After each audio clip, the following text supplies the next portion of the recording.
Friends, this is Priya. Welcome to Study Strikes. कैसे हैं आप सब लोग? आई होप आप सब लोग ठीक होंगे। चलिए आज का सेशन स्टार्ट करते हैं। आज का जो हमारा टॉपिक है वो है चुंबक, मैग्नेट। मैग्नेट से हम लोग स्टार्ट करेंगे और मैग्नेट के जितने भी तरह की प्रोसेसिंग होती है मैग्नेट के साथ, जो भी आपको डिफरेंट टाइप के रूल्स दिए गए हैं, लॉज दिए गए हैं, वो सब हम पढ़ेंगे। उन सब को समझने के लिए हम स्टार्टिंग से स्टार्ट करते हैं। तो सबसे पहले हमारा होता है चुंबक, मैग्नेट। मैग्नेट क्या होता है? जब भी हम मैग्नेट की बात करते हैं तो कहीं ना कहीं एक चीज हमें फील होती है, दैट इज अट्रैक्शन। ठीक है, जब भी आप मैग्नेट वर्ड प्रोनाउंसिएट करते हैं तो आपको कुछ अट्रैक्शन जैसा फील होता है। लाइक फॉर एग्जांपल अगर हम लें कि आप कहते हैं कि उसने बिल्कुल किसी चीज़ को ऐसे होल्ड करो, जस्ट लाइक मैग्नेट। अगर आपको किसी चीज़ को टाइटली होल्ड करना है तो आप बिल्कुल उसे मैग्नेट की तरह होल्ड करिए, ऐसा आप कहते हैं। तो मतलब मैग्नेट का मतलब क्या हुआ? कहीं ना कहीं अट्रैक्शन से फील होता है। ठीक है, और ये अट्रैक्शन हम देखते हैं कि हमारे एनवायरमेंट में एक ब्लैक स्टोन पाया जाता है। ब्लैक स्टोन मतलब काला पत्थर। और ये काला पत्थर क्या करता है? लोहे से बनी हुई छोटी छोटी चीजों को अपनी ओर आकर्षित कर लेता है, अट्रैक्ट कर लेता है। जब भी आप लोहे से बनी किसी भी छोटी छोटी चीजों के पास उस ब्लैक स्टोन को ले जाते हैं तो वो क्या करता है? वो ब्लैक स्टोन उन सभी लोहे से बनी हुई छोटी छोटी चीजों को, लोहे के बुरादों को, कील को, डिफरेंट टाइप ऑफ थिंग्स जो भी आपके लोहे से बने हुए हैं, वो उनको क्या करता है? अट्रैक्ट कर लेता है, आकर्षित कर लेता है। इसका मतलब ये जो हमारा ब्लैक स्टोन है, यानी जो हमारा काला पत्थर है, इसके अंदर कुछ गुण है। और ये जो हमारा काला पत्थर है, इसी को हम लोग कहते हैं मैग्नेट। ये मैग्नेट क्या होता है? हमारे प्रकृति में हमें बहुत सारी मटेरियल, धातुएं, मेटल्स, नॉन मेटल्स हमें देखने को मिलते हैं। उसी तरह हमें ये ब्लैक स्टोन भी हमारे प्रकृति में देखने को मिलता है। तो ये ब्लैक स्टोन ही आपका चुंबक कहलाता है। लेकिन इस ब्लैक स्टोन को अभी हम प्राकृतिक चुंबक कहते हैं, क्योंकि हमने क्या देखा कि प्रकृति में ये उपलब्ध था। इसको हम लोगों ने कुछ एक्सपेरिमेंट किया और देखा कि इसको जैसे ही हम लोग लोहे से बनी हुई चीजों के पास ले जाते हैं तो ये उनको अट्रैक्ट कर लेता है। यानी ये जो हमारा पर्टिकुलर चुंबक हुआ, ये हमारा प्राकृतिक चुंबक हुआ। और ये हमारा बना होता है Fe3O4, यानी लोहे के ऑक्साइड से बना होता है। और इसे हम लोग क्या कहते हैं? नेचुरल चुंबक, नेचुरल मैग्नेट, यानी प्राकृतिक चुंबक। ठीक है, अब बात आती है कि ये प्राकृतिक चुंबक का नेचर क्या होता है।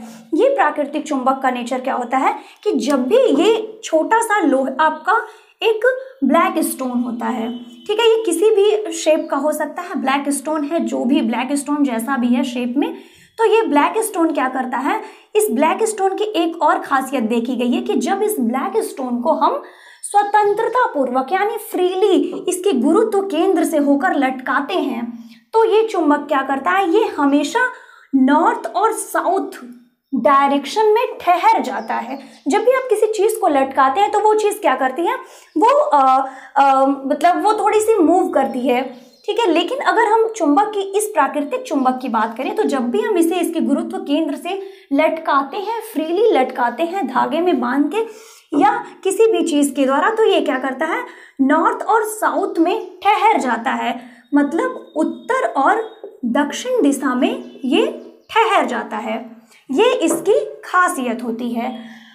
अब इसकी कुछ और प्रॉपर्टी होती है कि ये जो हमारा प्राकृतिक चुंबक है ना, ये प्रॉपर्टी होती है, लेकिन इसका कोई फिक्स्ड शेप नहीं होता है। ठीक है, ये किसी भी शेप की हो सकती है। उसके साथ ही इसकी और क्या प्रॉपर्टी होती है कि इसको हम लोग, इसका जो अट्रैक्शन होता है ना, इसका जो अट्रैक्शन होता है वो बहुत ज्यादा नहीं होता है, कम होता है। मतलब लेस अट्रैक्टिव होता है। ये लेस अट्रैक्टिव होता है मतलब कि ये इसकी जो अट्रैक्शन करने की क्षमता है, जो कैपेसिटी है, वो बहुत ज्यादा हाई नहीं है, मतलब हाई एक्यूरेसी की नहीं है। अगर ऐसा नहीं है तो इसको क्या हम अपने प्रैक्टिकल पर्पस के लिए यूज कर सकते हैं? क्या नहीं कर सकते हैं, क्योंकि अगर ये एक्यूरेट नहीं है, बहुत ज़्यादा अट्रैक्टिव नहीं है, शक्तिशाली नहीं है, तो हम इसे अपने प्रैक्टिकल पर्पस के लिए यूज़ नहीं कर सकते हैं। क्योंकि प्रैक्टिकल पर्पस में जब भी हम किसी चीज़ों को यूज़ करते हैं, किसी चीज़ को यूज़ करते हैं, तो प्रैक्टिकली हमें क्या चाहिए होता है कि हमारा अगर माइनर सा भी, बहुत ही छोटा सा भी डिटेक्शन हो, थोड़ा सा भी चेंजमेंट हो, तो हम लोग उसको डिटेक्ट कर पाएँ। लेकिन ये चूंकि ये बहुत ज़्यादा अट्रैक्टिव नहीं था, इसलिए हम लोग इसको प्रैक्टिकल पर्पस के लिए प्रैक्टिकली नॉट यूज, प्रैक्टिकली हम लोग इसको यूज नहीं कर सकते हैं। अब बात आती है कि प्रैक्टिकली यूज नहीं कर सकते हैं तो फिर प्रैक्टिकल करते कैसे हैं, कौन से चुंबक का यूज करते हैं, उसे समझने के लिए सबसे पहले आप यहाँ पे ये नोट कर लीजिएगा कि मैग्नेटिज्म क्या है, चुंबकत्व क्या है। ये है बेसिकली प्रॉपर्टी है, ये मतलब गुण है किसका, चुंबक का गुण, चुंबक का प्रॉपर्टी है, गुण है चुंबक का, मैग्नेट का गुण है। ये वही मैग्नेट का गुण है जिसके द्वारा कोई भी आपका चुंबक क्या करता है, लोहे से बनी हुई छोटी छोटी चीजों को अपनी ओर आकर्षित कर लेता है। ठीक है, अब ये चुंबक जो बना होता है, नोट कर लीजिएगा, ये निकल से भी बना हो सकता है या फिर लोहे के किसी अन्य लोहे से ही बना हो सकता है, किसी अन्य मटेरियल के साथ। बेसिकली निकल का ही यूज हम करते हैं। ठीक है, स्टील भी हो सकता है इसमें। ठीक है, लोहे के साथ स्टील का कॉम्बिनेशन भी हो सकता है। यानी आपको मैग्नेटिज्म आप नोट कर लीजिएगा कि ये मैग्नेटिज्म क्या है, मैग्नेट की एक प्रॉपर्टी है जिसके द्वारा कोई भी मैग्नेट क्या करता है, लोहे से बनी छोटी छोटी चीजों को अपनी ओर आकर्षित करता है।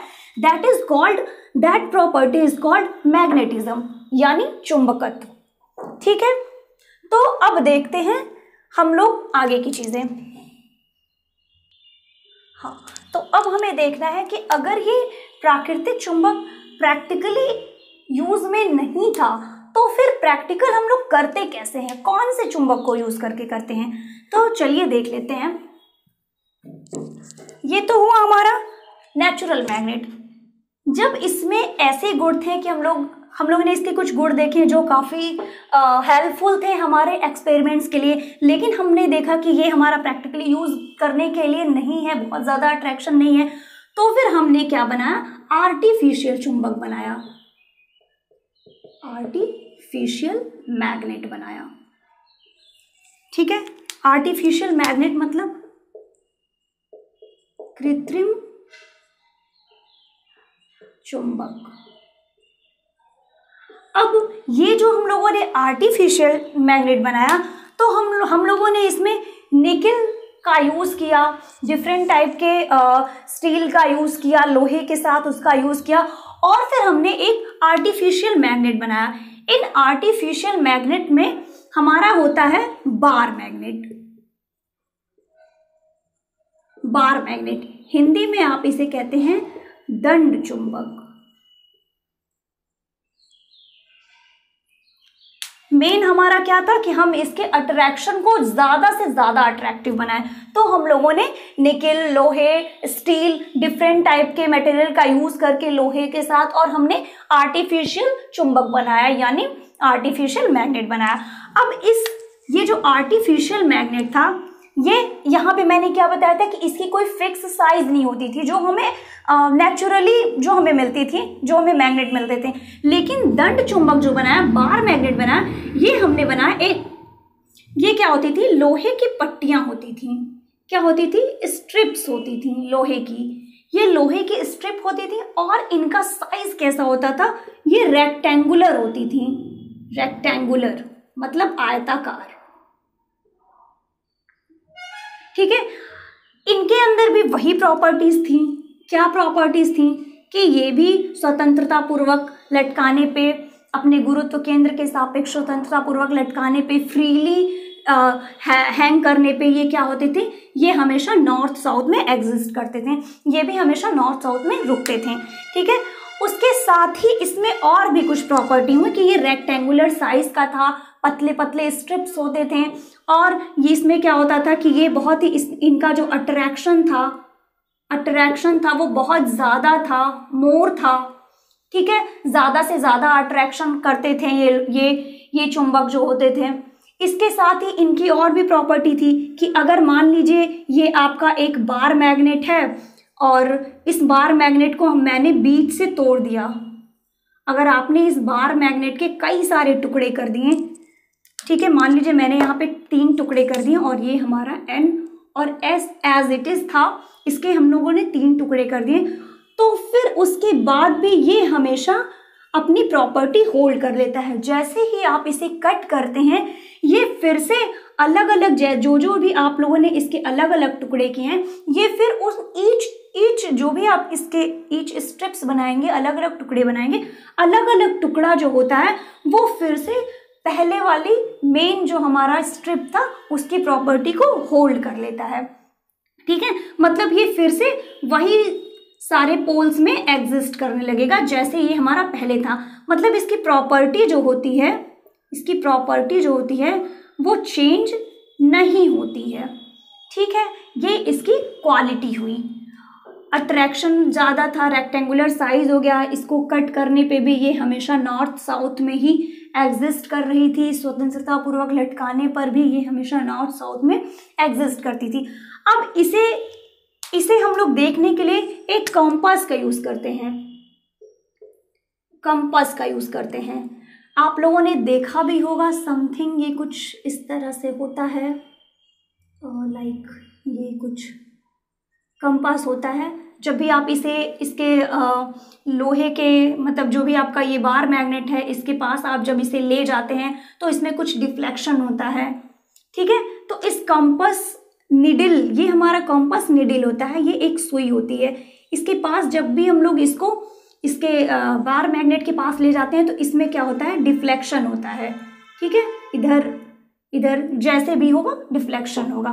ठीक है, तो इसके द्वारा ही हम इसको देख लेते हैं, इसके मैग्नेट की प्रॉपर्टी को। अब बात आती है कि मैग्नेटिक फील्ड क्या होता है। पहले हम लोग मैग्नेटिक फील्ड पढ़ेंगे, उसके बाद पढ़ेंगे कि मैग्नेटिक फोर्स लाइन क्या होती है। तो मैग्नेटिक फील्ड का मतलब होता है किसी चुंबक के चारों ओर का क्षेत्र, मतलब रीजन अराउंड अ मैग्नेट। ठीक है, अ बार मैग्नेट। तो चुंबकीय क्षेत्र हम लोगों ने कैसे देखा, मैंने अभी आपको कंपास निडल के बारे में बताया कि आपका जो बार मैग्नेट होता है कुछ यूं होता है, N और S। ठीक है, ये N और S ये इस डायरेक्शन में ठहरता है, नॉर्थ और साउथ पोल में। अब जब ये कंपास निडल हमारी कुछ यूं होती थी, यहां से कुछ यूं, ठीक है, एक सुई होती है कंपास निडल। तो जब हम इस कंपास निडल को इसके समीप ले जाते हैं, इसके पास ले जाते हैं, तो हम देखते हैं कि हमारा निडल जो है वो कुछ इस तरह से डिफ्लेक्ट होता है। और ये जो सुई डिफ्लेक्ट होती है, मान लीजिए कभी ये सुई ऐसे हो जाएगी, फिर एक टाइम आएगा कि ये सुई दूसरे डायरेक्शन में हो जाएगी। ठीक है, ये इधर हो जाएगा। मतलब ये देखिए यहाँ पे एक मैंने खाली कर दिया है और एक को कलर्ड कर दिया है, मतलब ये चेंज हो रहा है, ये दिखा रहा है चेंजमेंट। ठीक है, तो जब हम लोगों ने ऐसे इसका चेंजमेंट देखा तो हम लोगों ने देखा कि जब हम किसी कंपास को इसके पास ले जाते हैं तो ये सुई की जो डायरेक्शन है वो कुछ यूं चेंज होती है, that is north to south. इस तरह से डायरेक्शन चेंज होती रहती है, मतलब यहां से ऐसे। और ये बनता कैसे है ये बता रही हूं मैं, अभी बताती हूँ, रुक जाइए 1 मिनट। ये देखिए, मतलब ये बनता कैसे है, ये देखा गया कि आपका ये जो कंपास है ये कुछ यूं ठहरी। ठीक है, फिर हम लोगों ने यहाँ पे लगाया तो ये कैसे बना है, यहाँ पे हमारी सुई कुछ यूं ठहरी।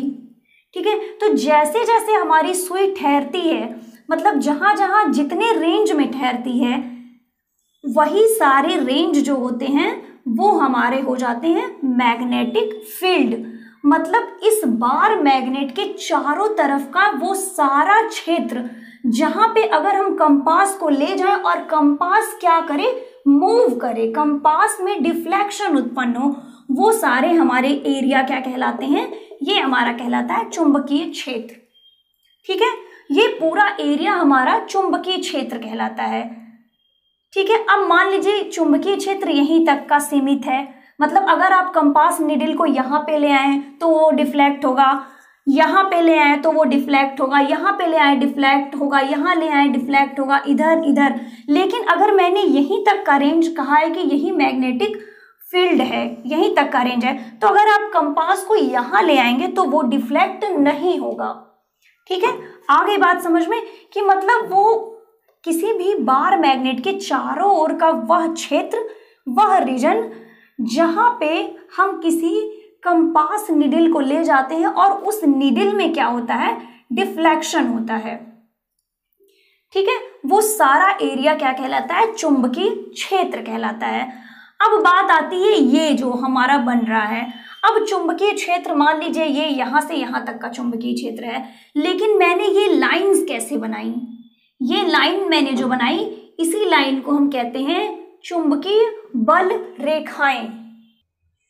मतलब इस कंपास, जो भी हमारा कंपास है, इस कंपास में क्यों चेंजमेंट हो रही है, क्योंकि यहाँ पे एक टॉर्क काम कर रहा है। जैसे जैसे आप कंपास को ले जाते हैं,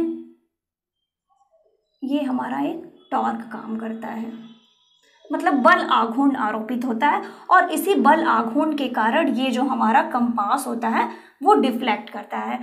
अब आप इसको लिखना हो, अगर आपको मैग्नेटिक फील्ड क्या हुआ तो आप लिख लीजिएगा कि मैग्नेटिक फील्ड क्या हम लोग देख रहे हैं क्या हुआ, किसी भी जो भी हमारा बार मैग्नेट है, किसी भी बार मैग्नेट के चारों ओर का वह क्षेत्र, यानी वह रीजन, वह फील्ड जहां पे हम अगर निडल को, हम अपने कंपास निडल को ले जाते हैं और वो कंपास निडल में जितने रेंज तक भी हमारा डिफ्लेक्शन होता है, यानी जितने रेंज तक उस बार मैग्नेट के आसपास के जितने रेंज तक, जितने फील्ड तक हमारा टॉर्क प्रोड्यूस होता है, बल आघूर्ण आरोपित होता है, वही हमारा क्या कहलाता है, मैग्नेटिक फील्ड। अब बात करते हैं चुंबकीय बल रेखाएं क्या हुई। चुंबकीय बल रेखाएं क्या हुई, मैग्नेटिक फोर्स लाइन क्या हुई, ये जब आप मैग्नेटिक कंपास, जब आप मैग्नेट के पास अपने कंपास निडल को ले जाते हैं तो उसमें विक्षेप होता है। इसे आप, ये चुंबकीय बल रेखाएं बनाने के लिए आप लोहे के बुरादे का इस्तेमाल भी कर सकते हैं, या फिर आप इसी किसी बार मैग्नेट के साथ लोहे के बुरादे का इस्तेमाल कर सकते हैं, या फिर आप बार मैग्नेट के साथ कंपास निडल का यूज कर सकते हैं। आप क्या करते हैं, जब आप कोई बार मैग्नेट रखा है आपने, और आप जैसे जैसे कंपास निडल ले जाते हैं तो आप क्या देखते हैं कि सुई जो हमारी है, ये डिफ्लेक्शन है, वो कैसे प्रोड्यूस हो रहा है, डिफ्लेक्शन। ठीक है, ये हमारा जो डिफ्लेक्शन है ये कैसे प्रोड्यूस हो रहा है, जैसे जैसे हमारा डिफ्लेक्शन जिस जिस डायरेक्शन में होता है उसे हम लोग एक इमेजिनरी लाइंस के द्वारा दिखा देते हैं। इमेजिनरी लाइंस यानी काल्पनिक रेखाओं के द्वारा, जैसे जैसे हमारा सुई में डिफ्लेक्शन हो रहा है, टॉर्क जनरेट हो रहा है, वैसे वैसे हम क्या कर रहे हैं, हम एक काल्पनिक रेखाएं खींच दे रहे हैं। ये हुई काल्पनिक रेखाएं। ठीक है, हमने यहाँ पे क्या किया, एक काल्पनिक रेखाएं खींच दिया।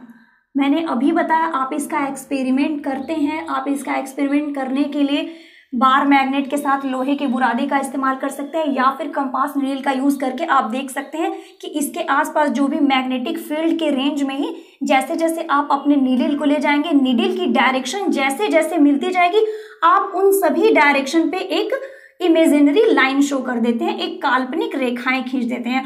और आप जब ये चीज करते हैं तो आप देखते हैं कि आपकी जो काल्पनिक रेखाएं मिल रही हैं वो हमेशा क्या मिलती हैं, नॉर्थ से मिलती हैं साउथ की डायरेक्शन में, नॉर्थ से होते हुए साउथ में जाती हैं, नॉर्थ से होते हुए साउथ में जाती हैं। और ये जो इमेजिनरी लाइंस हमें मिलती हैं, ये हमें बेसिकली कर्व मिलती हैं, कर्व लाइन मिलती हैं, कुछ इस तरह की कर्व लाइंस मिलती हैं। ठीक है, यानी वक्र रेखाएं। तो हमारी ये बल रेखाएं क्या हुई, यही हुई जो आपको अभी स्क्रीन पे दिख रहा है।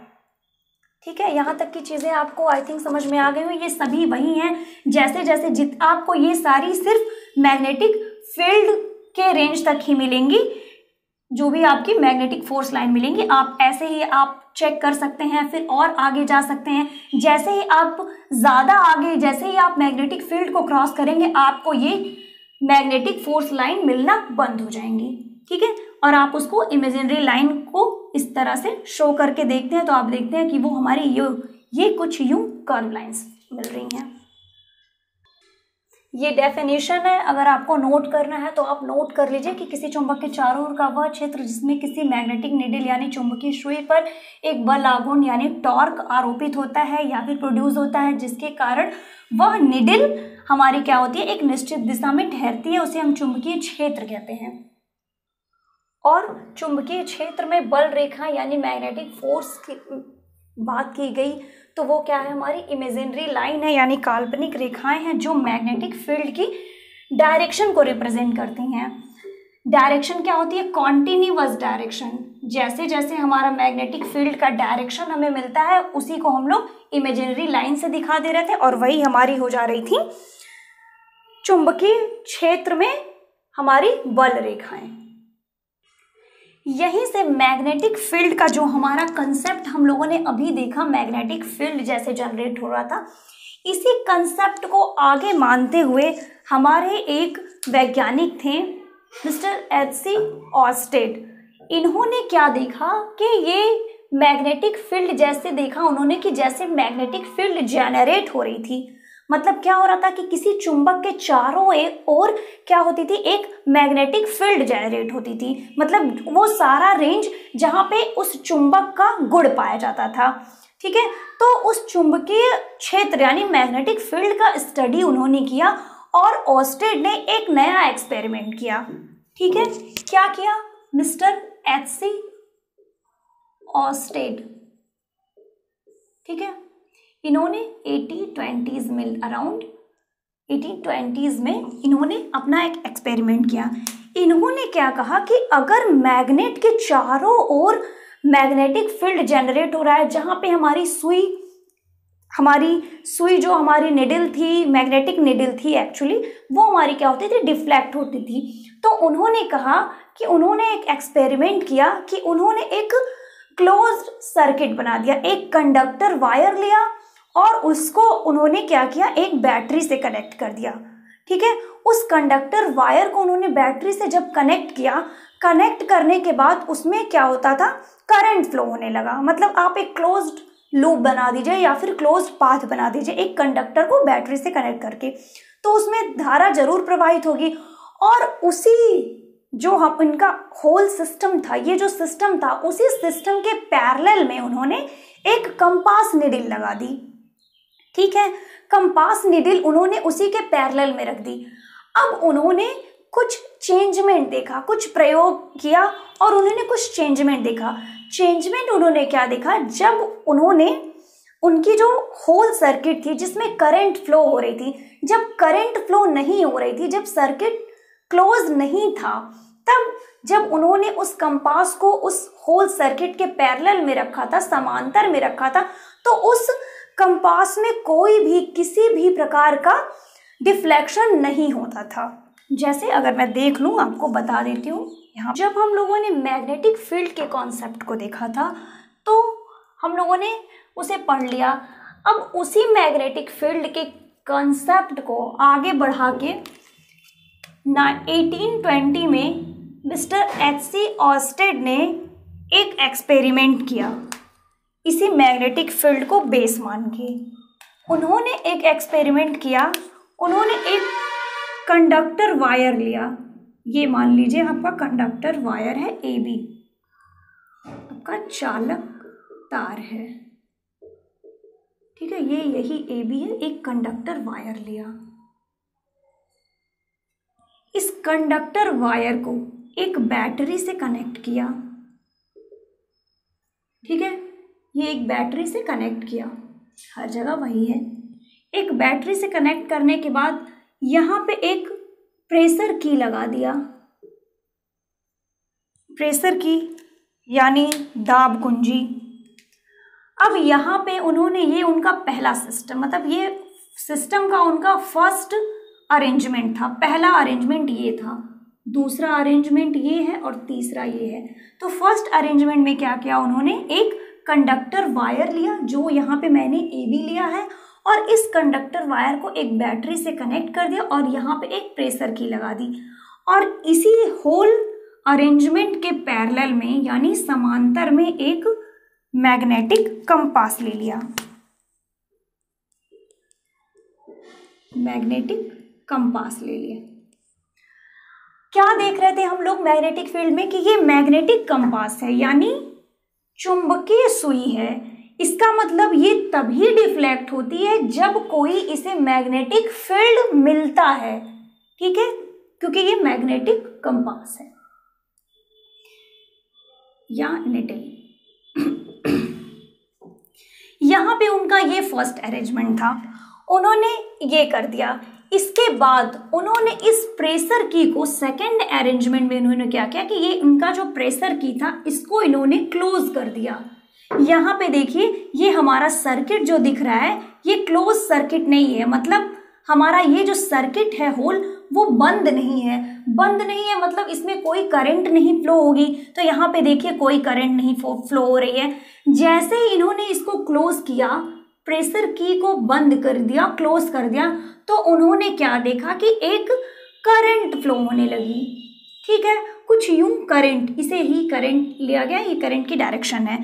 जैसे ही इसमें करंट फ्लो होती है वैसे ही हमारा ये कंपास जो पहले स्थिर पड़ा हुआ था, जब यहाँ पे कोई करंट नहीं थी तो ये बिल्कुल स्थिर पड़ा हुआ था, स्ट्रेट पड़ा हुआ था, नॉर्थ और साउथ पोल में बिल्कुल एज इट इज ठहरा हुआ था। लेकिन जैसे ही यहाँ पे करंट फ्लो होती है हम क्या देखते हैं कि ये जो हमारा मैग्नेटिक कंपास है यानी मैग्नेटिक जो निडल है हमारी, इसमें क्या हुआ, एक डिफ्लेक्शन उत्पन्न हुआ, ठीक है। फिर थर्ड अरेंजमेंट में उन्होंने क्या किया कि उन्होंने यहाँ पे देखिए ये उन्होंने इस बैटरी का जो हमारा पोलराइजेशन था उसको चेंज कर दिया, या फिर यूं कहें कि करंट के डायरेक्शन को चेंज कर दिया। पहले देखिए हमारा करंट कुछ यूं फ्लो हो रहा था, अभी करंट की डायरेक्शन चेंज कर दी उन्होंने। और जैसे ही उन्होंने करंट की डायरेक्शन चेंज की, उन्होंने देखा कि जो हमारा मैग्नेटिक निडल है वो पहले इस डायरेक्शन में डिफ्लेक्ट हुआ था, अभी जस्ट अपोजिट डायरेक्शन में डिफ्लेक्ट हो गया, ठीक है। इस आधार पे उन्होंने एक निष्कर्ष निकाला कि मैग्नेटिक कंपास जो हमारी मैग्नेटिक निडल है वो तभी डिफ्लेक्ट होगी जब वो उसको कोई चुंबकीय क्षेत्र मिलेगा। और यहाँ पे क्या दिखा कि जैसे ही करंट फ्लो हो रही है तुरंत इसमें डिफ्लेक्शन आ जा रहा है, ये तुरंत विक्षेपित हो जा रही है। इसका मतलब कहीं ना कहीं ये बात तय है कि जब जब हम लोगों का चाहे वन डायरेक्शन में हमने करंट को फ्लो करवाया या फिर अदर डायरेक्शन में फ्लो करवाया, बात यहाँ ये है कि बस करंट को फ्लो करवाया। जैसे ही करंट को फ्लो करवाया दोनों ही कंडीशन में हमारी निडल जो है वो डिफरेंट डायरेक्शन में मूव कर गई। इससे उन्होंने ये निष्कर्ष निकाला कि अगर किसी बार मैग्नेट के चारों ओर चुंबकीय क्षेत्र होता है, उसी तरह हमारा कोई सिस्टम है या फिर अगर हमारा कोई सर्किट है जिसमें हमारी करंट फ्लो हो रही है, तो करंट फ्लो होने वाली सर्किट के आसपास भी हमारा चुंबकीय क्षेत्र यानी मैग्नेटिक फील्ड एग्जिस्ट करता है, ठीक है, एग्जिस्ट कर रहा है चुंबकीय क्षेत्र, तभी तो ये हमारी कंपास जो है, हमारा निडल जो है वो डिफ्लेक्ट कर रहा है, ठीक है। तो ये उन्होंने ऑस्टेड ने ये निष्कर्ष निकाला, ठीक है। तो यहाँ पे आपको ये चीजें समझ में आ गई होंगी आई थिंक। अगर आपको फिर भी कोई डाउट हो तो मुझे कमेंट सेक्शन में कमेंट करते रहिए। आपका जो भी डाउट होगा मैं जल्दी से जल्दी आपको उसका रिप्लाई करूंगी और जल्दी से जल्दी उसे सॉल्व करने की कोशिश करूंगी। गाइज ये बहुत ही इम्पॉर्टेंट फिनोमेना है। अगर आपको आगे पढ़ना है और भी अगर आपको इलेक्ट्रोमैग्नेटिक इंडक्शन के बारे में जानना है, फैराडे लॉ को जानना है, तो उसके पहले आपको ऑस्टेड का जो एक्सपेरिमेंट था उससे आपको जानना चाहिए, ठीक है। तो ये हमारी चीज़ें हो गई। आप नोट्स में इसे नोट कर लीजिएगा और अगर कोई डाउट होगा तो कमेंट कर दीजिएगा। चैनल पे नए हैं तो सब्सक्राइब कर दीजिए। सेशन अच्छा लगा हो तो लाइक कर दीजिए, दोस्तों में शेयर कर दीजिए। फिर मिलते हैं, इसी को रिलेट करते हुए हम आगे पढ़ेंगे फैराडे लॉ। ओके, अभी के लिए गुड बाय।